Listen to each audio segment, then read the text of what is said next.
大家好，我是大发 Hello， 欢迎来到大发长乐课。如果各位是入坑桌游一段时间的玩家，不知道有没有听过 GMT Games 这个桌游出版社？没有听过呢，也不要太意外。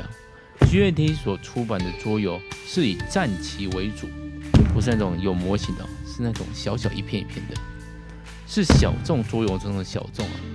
那么，不知道各位有没有想过，这主要出版战棋的老牌子出版社，有一天突然脑筋不对劲，打算出一款派对桌游，那会是长什么样子呢？那就是今天大发要介绍的桌游《雷霆赛车》。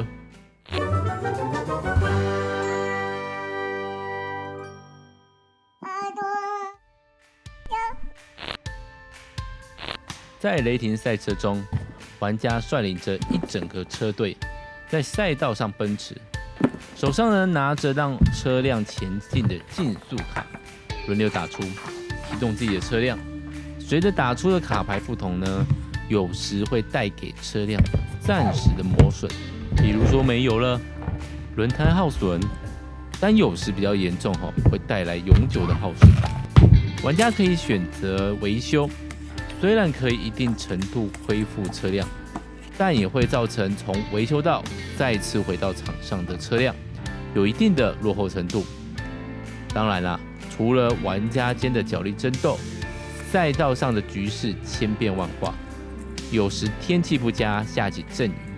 有时车辆车祸，赛道举起黄旗。话说危机即转机，这些事件的发生，玩家是否能克服顺着局势跨越终点线，扬起胜利的方格旗，就看玩家的一路奔驰了。雷霆赛车的核心规则呢，简单明了，能看出GMT的影子。卡牌驱动来影响游戏局面上的变化，只是原本呢战旗指挥的军队变成了车辆。如果你是这样想的玩家在雷霆赛车中还有一个最有趣的部分，就是所谓的牵引线。这个牵引线呢，不只会影响到自己的车辆，也会影响到对手的车辆。所以呢，往往会发生一种情况，就是玩家在这一次策划好的行动，下次轮到另外一台车子的时候呢，都不一样了遥遥领先在前面的车辆，经过2-3位玩家无意间的合作，立刻就失去了优势。加上事件牌的催化，玩家要趁势而行有时候是莫名其妙被带着跑了，都让雷霆赛车充满了欢乐气氛。雷霆赛车呢，就是这样一款难以预测，由老牌战旗出版社推出的派对游戏。那如何认出 GMT 这个出版社的桌游呢？除了它的风格，还有它的一些包装上面以外呢，最可以看得出来就是它的说明书。如果玩家习惯了图文并茂的说明书，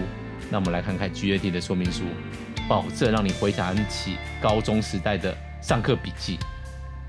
那大发长阁今天介绍就到这边为止，我们下次见喽，拜拜。